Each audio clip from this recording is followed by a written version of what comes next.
Ilg'ar Bernani izlab ularning oldin deyishib qo'ygan planini tülashtirmoqchi bo'ldi. Berna Ilg'arning qiz do'sti Salaytiga kirib elib bugungi ziyofatga qatnashdi.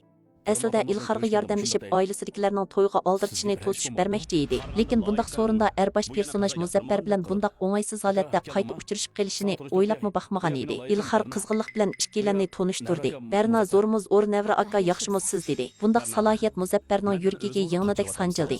Shuning bilan ularning burunla tonishilganligini bevosita oshkorlab etdi.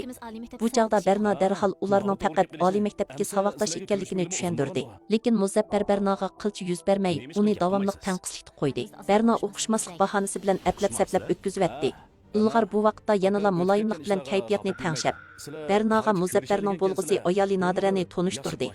Nodira boshqalarni tanqislik qo'yishda azaldan so'ralmilik qilmaydi. U Bernaning oddiy-sodda kiyinishiga qarab, qasdan Bernaning xizmat o'rnini so'radi. Ko'nglidagidek javobga erishgandan keyin mansitmagan holda Berna xon qizning muqim xizmati bo'lmasimi, Ilg'ar bilan birga yashasa tirikchilikdan g'am qilmasimi bo'ladi ekan dedi. Bu so'zlar xuddi ko'rinmas shaplaqqa o'xshash Bernaning g'ururiga tegdi. Muzaffarmi Ilg'arning Abbasku ruhining kichik boyvachchilik salohiyatini oshkorlab, Bernani puldorlarga chaplashidi deb haqorat qilganda qiladi.